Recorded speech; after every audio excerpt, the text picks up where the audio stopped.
સાબરકાંઠા જિલ્લામાં ભારે વરસાદની અનેક વિસ્તારોમાં પાણી ભરાયા છે। તલોદના ગોરા ગામે જળબંબાકારની સ્થિતિ સર્જાઈ। સેવા સહકારી મંડળીમાં પણ પાણી ભરાયા। સહકારી મંડળીમાં પાણી ભરાવાને કારણે મંડળીમાં રહેલ ખાતર પાણીમાં ગરકાવ થયું। પાણીના નિકાલ માટે જીસીબીની મદદ લેવામાં આવી છે, તો કેટલાક મકાનો અને ગામની પ્રાથમિક શાળામાં પણ પાણી પ્રવેશ્યા। સાબરકાંઠા જિલ્લામાં સાર્વત્રિક વરસાદ ગઈકાલથી જ નોંધાયો છે, જેમાં સૌથી વધુ એટલે કે છેલ્લા 2 કલાકમાં 4 થી 6 દરમિયાન જે વરસાદ તલોદની અંદર 2 કલાકમાં 4 ઇંચ જેટલો વરસાદ વરસ્યો છે, જેના કારણે તલોદના ગોરા ગામમાં પાણી ઘૂસ્યા છે। વરસાદી પાણીના નિકાલના અભાવે આ પાણી જોઈ શકાય છે તે પ્રમાણે મંડળીમાં ભરાયા છે। સેવા સહકારી મંડળી છે તે સેવા સહકારી મંડળીની અંદર પાણી ભરાવાના બનાવો બન્યા છે, જેના કારણે જે ખાતર બિયારણ અને દવાનો જે જથ્થો હતો, સાથે જ આ જ મંડળીની અંદર પંડિત દીનદયાળ ગ્રાહક ભંડાર એટલે કે વ્યાજબી ભાવની સરકાર માન્ય જે દુકાન હતી તે પણ અહીંયા જ હતી। તેમાં રહેલો જે અનાજનો જથ્થો છે તે પણ પલળવા પામ્યો હતો। સાથે જે બહાર દ્રશ્યોમાં જોઈ શકાય છે તે પ્રમાણે જે સ્કૂલનું મેદાન છે તે મેદાન અને સ્કૂલમાં પણ પાણી ફરી વળ્યા હતા। પાણીના નિકાલના અભાવે આ પરિસ્થિતિનું નિર્માણ ગોરા ગામમાં થવા પામ્યું હતું અને જે સ્થાનિક ગ્રામજનો છે તે ગ્રામજનો અત્યારે હાલ આ પાણીના નિકાલ માટે આજીજી કરી રહ્યા છે અને સાથે આખું ગામ મંડળી ખાતે ભેગું થવા પામ્યું છે। અહીંના સ્થાનિક તલાટી આપની સાથે જોડાયા છે, તેઓની સાથે સીધી જ વાત કરીશું। સાહેબ, આ પાણી કેવી રીતે ભરાયું, આના નિકાલ માટે શું વ્યવસ્થા? રાત્રિના સમય દોરાન વધારે વરસાદ પડવાથી નીચાણવાળો ભાગ હોવાથી અહીંયા સેવા મંડળીમાં પાણી ભરાઈ ગયેલ છે। પ્લસ એમના બાજુમાં આવેલ ખુલ્લું શાળાની જમીન તથા મેદાન તેમાં પણ પાણી ભરાઈ ગયેલું છે।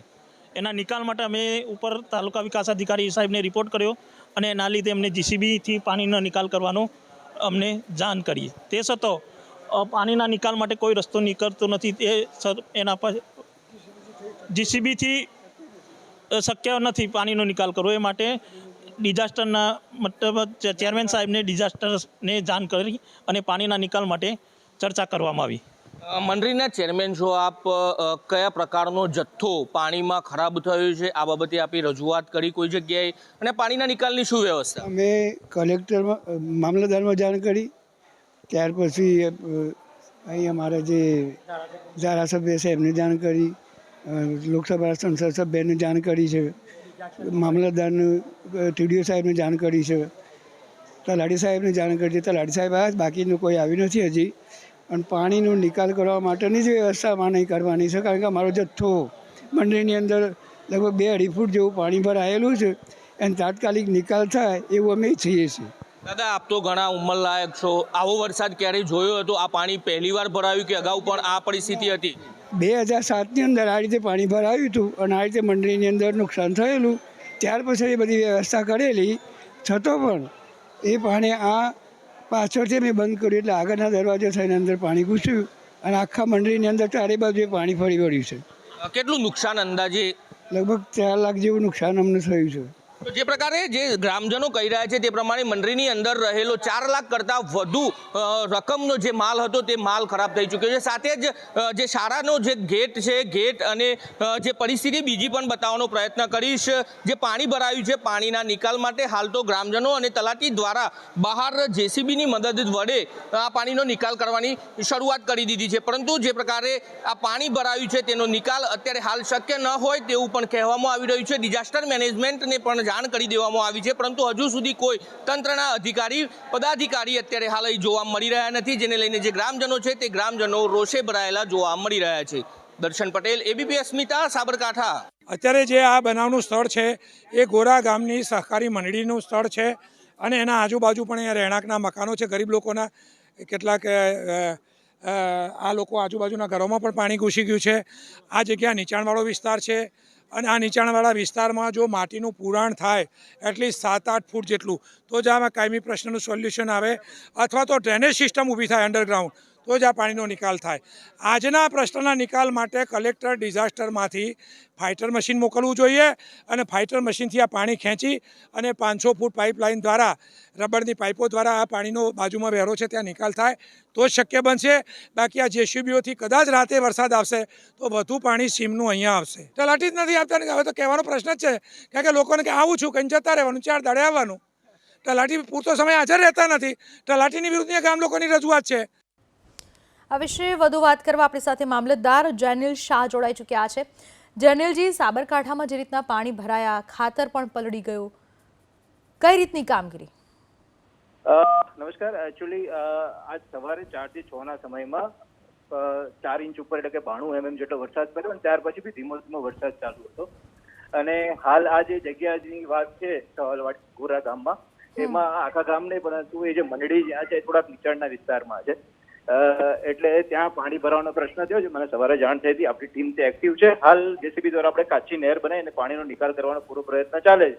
બરાબર. પછી લોંગ ટર્મ સોલ્યુશન માટે જે બી હશે એ થઈ શકશે, પણ સ્વાભાવિક રીતે જયારે આટલો બધો વરસાદ એકદમથી તૂટી પડે ત્યારે પાણી ભરાવાના પ્રશ્ન ઉપસ્થિત થાય એવું છે. પરંતુ આપણો પ્રયત્ન છે નીકાળવા માટેનો. જનીલભાઈ, ન માત્ર સહકારી મંડળી પણ શાળાના પરિસર હોય, લોકોના ઘરો હોય, ઘણી બધી જગ્યાએ પાણી ભરાયા છે, ત્યાં સુધી કે રસ્તાઓ પણ પાણીમાં ગરકાવ છે.